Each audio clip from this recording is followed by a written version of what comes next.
네, 안녕하십니까. 시대전환 조정훈입니다. 저는 산업화 영웅이 저희 부모님이시고요. 민주화 영웅이 선배님이신 70년대생입니다.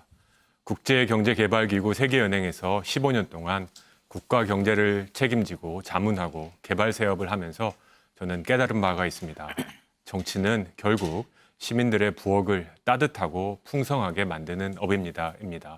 그리고 과분한 기회를 얻어서 21대 국회에서 입법 노동자가 되었습니다. 국회에서 촉망받는 젊은 정치인이라는 평을 듣던 제가 왜 서울시장 선거에 나왔을까요? 저는 당신의 특별한 서울을 만들어드리고 싶습니다. 세계 10대 도시, 글로벌 도시, 디지털 도시도 좋지만 당신이 안전하고 편안하고 행복하지 않으면 무슨 의미가 있을까요?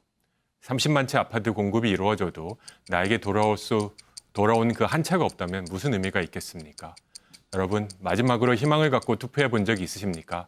내 마음을 진실로 알아준 후보가 여기 있습니다. 오늘 당신 한 분에게 특별한 서울 비전을 말씀드리도록 하겠습니다. 첫 번째 주제는 부동산 정책입니다. 후보님은 부동산을 시장으로 인정하십니까? 그럼요. 네. 그러면 시장으로 운영되기 위해서는 그러면 지금의 총리님과 전 국토부 장관님의 발언들과 아주 다른 입장이십니다. 부동산을 통해서 돈 벌면 안 된다고 말씀하신 분과 다른 입장이라고 인정하시는 거죠? 그 부동산을 통해서 돈 벌면 안 된다 이렇게 총리님께서 말씀하시지는 않았던 것으로 제가 기억하고요. 여기 이렇게 말씀하셨습니다. 시장으로 인정한다면 시장의 운영이 필요한 거 아니겠습니까? 근데 솔직히 집값 떨어뜨리는 방법 우리는 알고 있습니다. 두 가지는 시장의 운영을 효율적으로 해야 된다. 두 번째는 공급을 늘려서 수요를 만들어야 된다는데요. 저는 규제 28번, 24번에서 안 됐지 않습니까? 공급을 늘려야 되는데 지금 30만 채를 지시겠다고 하시지 않으셨습니까? 네. 30만 채 공급하면 열에 하나도 돌아가지 않습니다. 그렇죠? 그럼 어떻게 이 열에 하나를 나누실 겁니까? 나머지 370만 무주택자들은 어떻게 합니까? 그렇게 경제를 그렇게 보시진 않겠죠, 설마. 아닙니다. 수요 공급이기 때문에 그렇게 볼 수밖에 없습니다. 아무리 수요 공급이라도. 거기서 중요한 것은 네? 30만 채가 시장 하락을 위한 어떤 시그널 효과를 내냐입니다. 이 수요 공급이라도 예. 집을 살 그 준비가 돼 있는 사람과 그렇지 못한 사람의 이 순서가 정해져 있는 것이기 때문에 그럼 370만은 순서가 정해져 있지 않을까요? 경제는 늘 단계적으로 접근해야 되고요. 연착륙을 하는 것이 원칙입니다. 그래서 지금 하신 말씀은 이건 너무 좀 과격하다. 저는 이렇게 생각이 되고요. 아닙니다. 그것은 순서만 좀 말씀해 주시죠. 현실에서는 작동하지 않는 그런 상황이죠. 좋습니다. 그럼 400만 무주택자 중에 30만이 이 집을 가질 텐데 네. 그럼 어떤 순서를 가져야 됩니까? 저는 이제 돈 있는 그것은 사람입니까? 지금 현재 네. 그 주택 분양 순서가 어떤 그 규칙에 의해서 정해져 있지 않습니까? 그런데 그 가운데서 이제 조정훈 후보께서 지적하신 게 1인 가구가 이 부분에 상당히 좀 뭔가 불리하다. 그렇기 때문에 나는 1인 가구의 그 포트폴리오 구성을 늘리겠다. 이제 이게 조정훈 후보의 공약인데요. 저는 그런 어떤 원칙에는 동의합니다. 그래서 제가 만약에 서울시장이 되면 SH공사가 분양할 수 있는 부분은 정부와 협의를 해서 서울에 맞게 서울형 분양과 관련된 부분의 구성을 조금 더 바꿀 필요가 있지 않나 저는 그렇게 생각하고 있습니다. 네. 예, 제가 말씀드린 건 1인 가구에 대한 배려 감사합니다. 40%이기 때문에 이젠 배려가 아니라 그분들이 주입니다. 제가 말씀드린 포인트는 다음 두 가지입니다. 첫째, 이 30만 가구로 분양을 한다고 치면 네. 저는 매우 어렵다고 생각하지만 가격이 어느 정도 떨어져야 된다고 생각하십니까? 부동산은 시장이라고 인정하셨기 때문에 시장에 참여하는 분들이 예측 가능한 시그널을 드려야 됩니다. 그렇죠. 그러면 네. 부동산 가격이 문재인 정부 초기로 떨어져야 됩니까? 아니면 박근혜 정부까지 내려가야 됩니까? 저는 목표 가격이 어딥니까? 부동산 가격은 연착륙해야 된다고 생각합니다. 그래서 이것이 전체적인 어떤 시장의 흐름과 경제 상황과 같이 맞물려 돌아가면서 이렇게 부드러운 활을 그으면서 부동산 가격이 내려가야지 이게 급격하게 부동산 가격을 떨어뜨리게 되면 이것으로 인한 경제적 충격 또한 이겨내기가 쉽지 않습니다. 그래서 동의합니다. 네. 그 연착륙과 경착륙 원칙적으로는 다 맞습니다. 다만 집을 사야 되는 저 같은 사람으로서는 시그널이 굉장히 어렵습니다. 저는 그렇지 않다고 장관님이 생각하는데요. 네. 후보님께서 시장이 되시면 어떻게 떨어지는 가격이 연착륙이고 예를 어디까지 들어서요? 가야 이제 부동산 가격 정책은 이제 피지 않고 시장을 균형 유지하겠다라고 하실지에 대한 분명한 시그널을 주셔야 살 사람은 사고 팔 사람은 팔지 않겠습니까? 그렇죠. 제가 지적하는 지점은 지금 부동산 정책은 매우 혼돈된 메시지가 나아갑니다. 팔고 싶은 사람도 팔아야 될지 말아야 될지 남편과 아내가 매일 싸웁니다. 사고 싶은 사람들도 집값이 올라갈지 안 올라갈지 매일 싸웁니다. 두 번째 토론 주제는 주 4일제 근무와 주 4.5일제 근무제입니다. 현재 조정훈 후보는 주 4일제, 박영선 후보는 주 4.5일제 근무를 공약으로 제시하고 있지요. 아마 이 주제는 부동산과 달리 박 후보님하고 저하고 큰 틀에서는 공감대가 있는 것 같습니다. 결국 장기간, 초장기간 노동 시간은 바뀌어야 되는 거고 이제 독하게 이제 정말 쥐어짜서 일하는 세상은 끝나야 된다라는 면에서는 공감대가 있는 것 같습니다. 이제 결국은 실행 방법을 얼마나 빨리 어떻게 가느냐의 문제인 것 같습니다. 4.5일제를 말씀하셨을 때 저는 반가우면서도 약간 너무 조심스럽게 살금살금 가시는 게 아닌가 하는 생각이 들었습니다. 저희가 놀토 경험이 다 있지 않습니까? 토요일 날 나와서 일 안 하거든요. 쉬고 있다가 점심시간에 또 회식하고 또 술 먹으면 저녁까지 갑니다. 주 4일째, 5일째 하는 효과가 없거든요. 차라리 제안 드리고 싶은 건 4, 10이다. 즉 월요일부터 목요일까지 한두 시간 더 일해서 충분히 40시간을 채우고 노동시간을 처음부터 줄이는 게 어렵다면 금요일 날 쉬게 하면 어떻겠나. 그런 생각도 있습니다. 굳이 다섯째 날도 출퇴근 다 하는 거지 않습니까? 4.5가 되면. 그래서 이런 것보다는 차라리 4, 10에서 노동시간을 좀 집중적으로 늘려서 하는 방법도 있을 것 같고요. 두 번째는 공공기관부터 이제 산하기관, 안전기관부터 시작하신다고 하는 건 전 동의합니다. 다만 저는 제가 서울시 주 4일제 서비스 센터를 도입해서 민간이 하고 싶다고 하는 그 부분에 대해서 어떻게 생각하시는지 적극적으로 다시 한번 네, 서울시 네, 주 4일제 지원센터를 네, 저희가 만들어서 지원센터. 예. 강제하는 거 아닙니다. 어떻게 서울시장이 노동시간을 강제하겠습니까? 다만 하겠다고 하는 분들에게 노하우를 전수하고 또 재정이 허용하는 한에서 세제 지원을 통해서 한번 해보세요. 그래서 괜찮으면 1, 2년 후에 세제 지원을 중단하면서 또 다른 기업들에게 이 혜택을 드리면서 빨리 하루라도 빨리 주 4일제로 넘어가는 그런 역할을 하고자 하는데 혹시 후보님은 어떻게 생각하십니까? 네. 서울에는 이미 이 서울형 노동시간 단축 모델이 있습니다. 어디냐면 서울신용보증재단하고요. 서울의료원인데요. 이 두 곳이 서울시 산하 공공기관이죠. 그런데 여기가 노동시간을 어떻게 단축을 해서 유연하게 적용할 것이냐를 잘 하고 있는 기관입니다. 그렇기 때문에 지금 조정훈 후보께서 말씀을 하신 이런 서울시 지원센터 같은 것은 저는 조금 꼭 필요할까라는 생각을 합니다. 이런 그 노동 시간을 단축하거나 노동 시간을 이제 유연하게 가져가는 문제는 이렇게 그 마중물 역할을 하는 모델을 만들어서 여기에서 나온 어떤 그런 여러 가지 근무 행태라든가 또 여기에서 나온 생산성 문제라든가 이런 것을 데이터로 다 정립을 한 다음에 그 데이터를 분석을 해서 유형을 만들어주면 민간에서는 아마 더 잘할 겁니다. 왜 그러냐면 지금 민간에서 주 4일제 하는 곳 상당히 많이 있습니다. 특히 이제 IT 업계 이쪽으로는 주 4일제를 많이 하는데요. 이 주 4일제를 지금 하다 보니까 그 IT 업계가 그럼 어떻게 버티고 경영을 하느냐. 유능한 인재들이 많이 몰리는 겁니다. 그래서 그 유능한 인재들이 거의 그런 주 4일제를 하는 기업들은 100대 1 이렇게 됩니다, 지금. 그러니까 결국은 이것도 이제 시장의 원리가 작동을 하게 되는 거죠.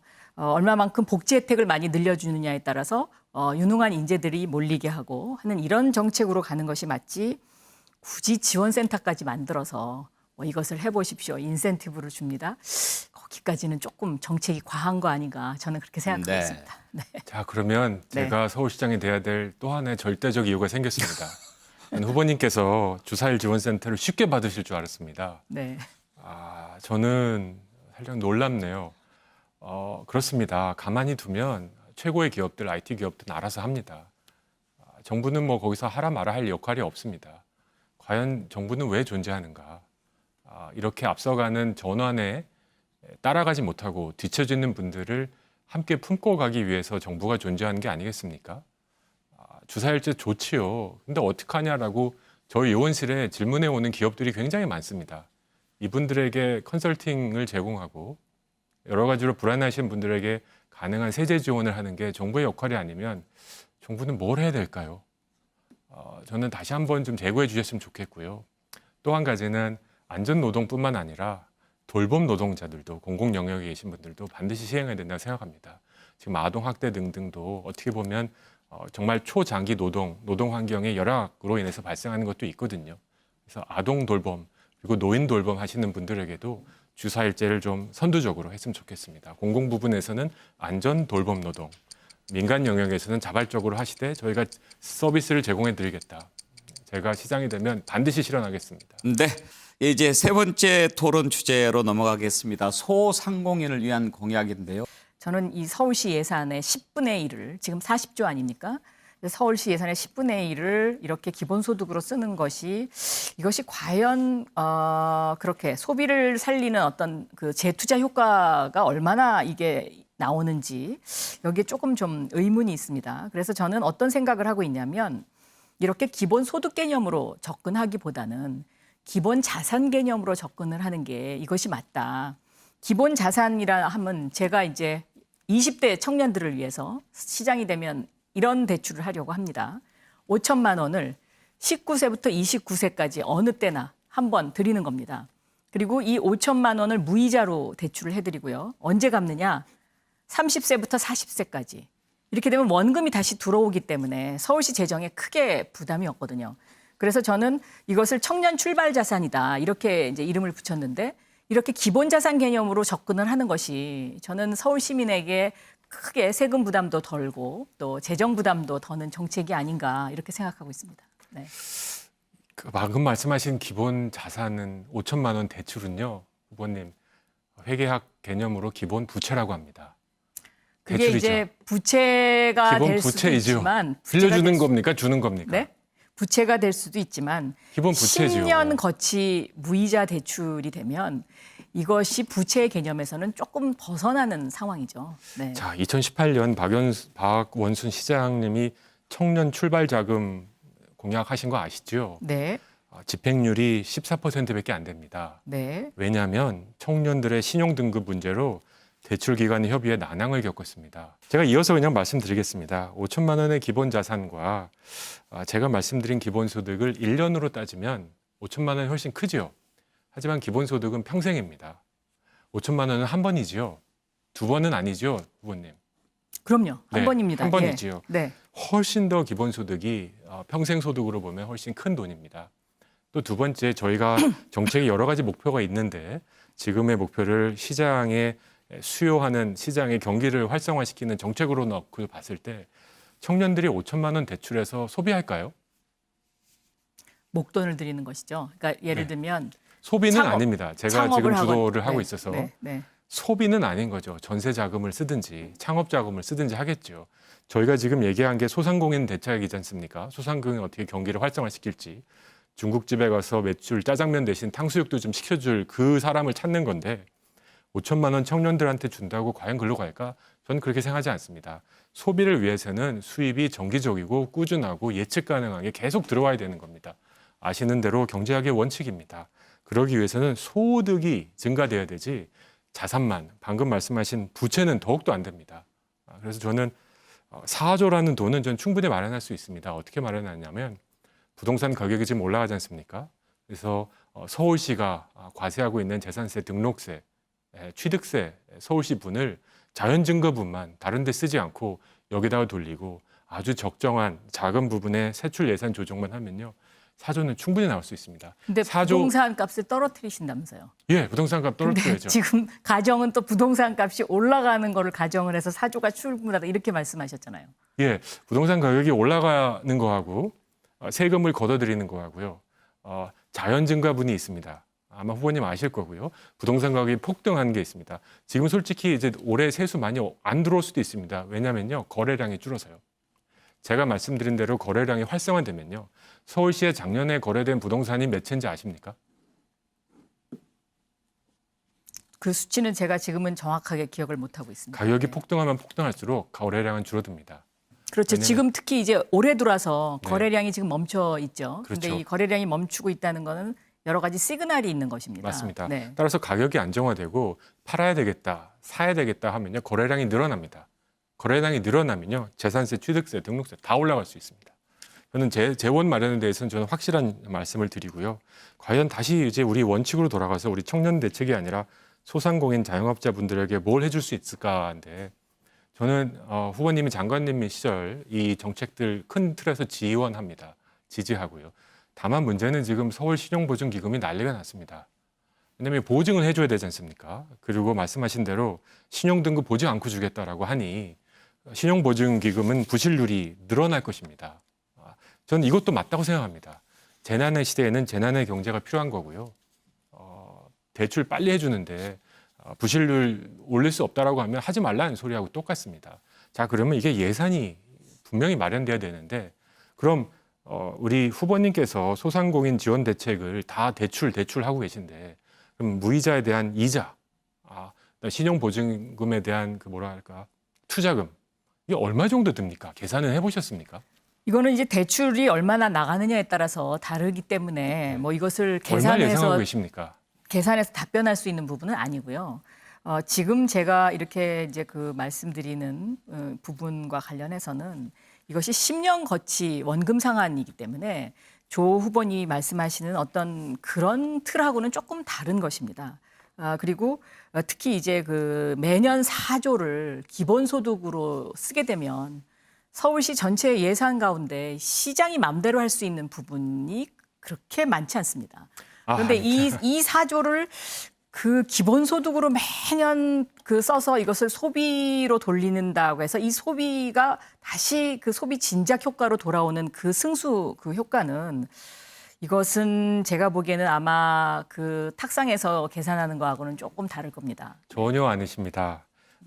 돈이 돌아가는 속도가 빨라진다고 느끼십니까? 늦어지고 있다고 생각하십니까? 그거는 경제 상황에 따라서 달라지는 것이죠. 명백합니다. 매우 늦어지고 있습니다. IMF에 비해서 8분의 1, 10분의 1로 돈에 돌아가는 속도가 늦고 있습니다. 왜일까요? 개인 부채, 기업 부채가 너무 늘기 때문입니다. 5천만 원 대출하면요. 소비 승수 효과 아무것도 없습니다. 이건 개인 부채입니다. 그리고 정확한 표현을 쓰셔야 되고요. 세금을 어디다 쓰는가? 다시 돌아오는 승수 효과가 많은 데 쓰는 겁니다. 지금 소상공인 분들이 가장 필요한 게 경기 부양이라고 하는데 경기 부양에 돈을 쓰는 게 뭐가 잘못됩니까? 네. 조정훈 후보 마무리 발언해 주실까요? 네. 무수히 많은 분들로부터 왜 이렇게 무모한 도전을 하냐고 질문을 받았습니다. 이제 여러분 이념의 세대는 끝났습니다. 생활의 시대가 왔습니다. 집단의 시대도 끝났죠. 개인의 시대가 왔습니다. 저는 당신이 특별한 도시, 당신 특별시 서울을 만들고 싶습니다. 대전환의 시대 맞습니다. 이는 시대 전환의 창당 정신입니다. 하지만 성공적인 대전환을 이룬 서울시장은 그 속에 사람 냄새가 배어나야 합니다. 손에 잡히는 비전, 고개를 끄덕이며 공감할 수 있는 미래 비전을 제시하는 시장, 경쟁사회에서 이기지 못한 사람들에게 더 많은 마음을 쏟는 시장, 매일 하루 2시간씩 출퇴근해 야근까지 모자라 지쳐가는 당신을 위한 서울시장, 서울에 남아야 하는지 서울 밖으로 쫓겨나가야 하는지 고민하는 당신이 그래도 머물 자리 하나는 마련해 줄 수 있는 능력 있는 시장이 필요합니다. 그런 시장이면 좋겠습니다. 저 조정은 영웅이 아닙니다. 여러분과 같은 생활인입니다. 지금 이 시간도 제 안에는 전세기간 만료로 분주히 이사 가야 할 곳을 찾는 평범한 서울 시민입니다. 하지만 더 말씀드리고 싶었던 것은 저 조정은 우리 사회에 대한 빚진 마음 때문에 정치를 시작했고 이 무모한 도전을 진행하고 있습니다. 네, 듣보잡 정치인 맞습니다. 하지만 싱어게인 30번 이승윤 님도 처음엔 그랬습니다. 이미 정치인들에게 많이 실망하셨죠. 그렇지만 다시 한번 서울과 대한민국을 이끌 정치인 한 명 만들어 주십시오. 지배계급의 정점에 서 있는 권력자가 아니라 서울 시민 한 분 한 분의 한숨과 허기를 채워드리는 행정노동자 조정훈이 되겠습니다. 감사합니다.